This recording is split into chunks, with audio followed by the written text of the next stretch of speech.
जय किसान साथियों। आरएसएस के प्रमुख हुए एक सदाशिवराव गोवलकर साहब, जिन्होंने बहुत ही स्पष्ट तरीके से कहा था कि देश पर राज करने के लिए देश के जितने भी संसाधन हैं वो 3% लोगों के हाथ में दे दो, पूंजीपतियों के हाथ में दे दो। जितने भी देश की इंडस्ट्री है, जमीन है, जगह है, जितने भी कुछ भी है वो 3% लोगों को दे दो, ताकि देश पर राज सही तरीके से किया जा सके। और 97% जनसंख्या को अशिक्षित, बेरोजगार और भूखमरी में लटका करके रखो, ताकि राज करने में कोई दिक्कत नहीं आए। और उसी आधार पर आज देश में राज किया जा रहा है। स्वतंत्र तरीके से ना तो किसी को बोलने दिया जा रहा है, संविधान की धज्जियां उड़ाई जा रही हैं। मनुस्मृति के आधार पर ये लोग देश को चलाना चाहते हैं, संविधान को नष्ट करना चाहते हैं ये लोग। लेकिन देश की जनता है जो अभी भी चुप है, बोल नहीं रही है, क्योंकि बहुत से ऐसे मामले हुए हैं जिनके अंदर संघ का बहुत बड़ा योगदान रहा है। ऑपरेशन ब्लू स्टार हुआ था पंजाब के अंदर सन 1984 के अंदर। उस टाइम देश की प्रधानमंत्री थी इंदिरा गांधी, और इंदिरा गांधी ने अपने ही देश के स्वर्ण मंदिर के ऊपर और अपने ही देश की फौज को चढ़ा दिया था।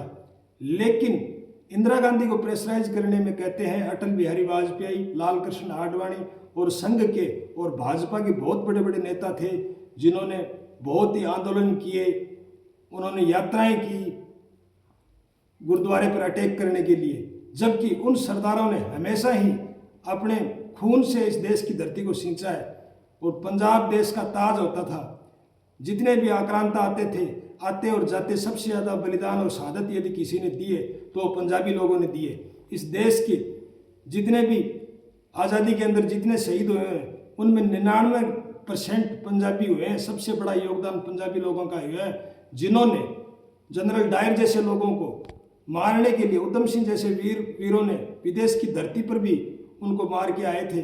भगत सिंह, उधम सिंह, करतार सिंह सराभा, बाबा मोहन सिंह, बाबा श्याम सिंह, पता नहीं कितने कितने बहुत ही 20-20 साल के, 25-25 साल के नौजवान युवकों ने अपनी शहादत देकर इस देश की धरती को अपने खून से सींचा है। और उन्हीं लोगों को आज हमारी मीडिया और हमारे कुछ लोग, मनुवादी लोग, उनको गालियां निकालने में लगे रहते हैं, उनको खालिस्तानी पता नहीं क्या क्या बोलते रहते हैं।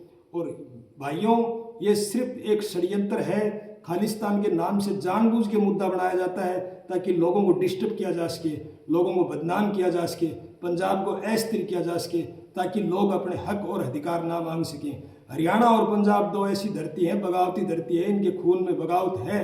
ये लोग कोई भी यदि नियम आता है, गलत नियम आता है, किसान के विरुद्ध आता है और भी आता है, तो ये लोग खड़े हो जाते हैं। पीछे अपने किसान आंदोलन के अंदर देखा था, जितने भी किसान थे वो हरियाणा और पंजाब से ही थे, और बड़ी मजबूती से लड़के उन्होंने उस 13 महीने बैठ करके और उस आंदोलन को जीता, और देश के प्रधानमंत्री को झुकना पड़ा और माफ़ी मांगनी पड़ी। आप सोचो, यदि उनका साथ उस टाइम सारे राज्य के किसानों ने दे दिया होता तो 13 महीने की जगह 13 दिन ही वो आंदोलन चल पाता। लेकिन किसान लोग अभी भी पार्टियों में बने हुए हैं, समझते नहीं है। हमारे विशेष करके राजस्थान के किसान बिल्कुल ही अनभिज्ञ हैं, बोल ही नहीं रहे हैं, बिल्कुल कोई मुद्दे पे बोलते ही नहीं है। आज अपने जिले के अंदर और देखते हैं, बिजली के नाम पर, फसल के नाम पर कितनी लूट मची हुई है। किसान का फसल नहीं खरीदी जाती है, एमएसपी के ऊपर 1%, 2% फसल भी नहीं खरीदी जाती है। हालात देखो कितने माड़े होते जा रहे हैं मेरे भाइयों। और दिन प्रतिदिन 1-2 आदमी जो होते हैं बोलने वाले किसान नेता होते हैं, वो जाते हैं, लेकिन उसके पीछे यदि भीड़ नहीं होगी तो उनकी बात कौन सुनेगा।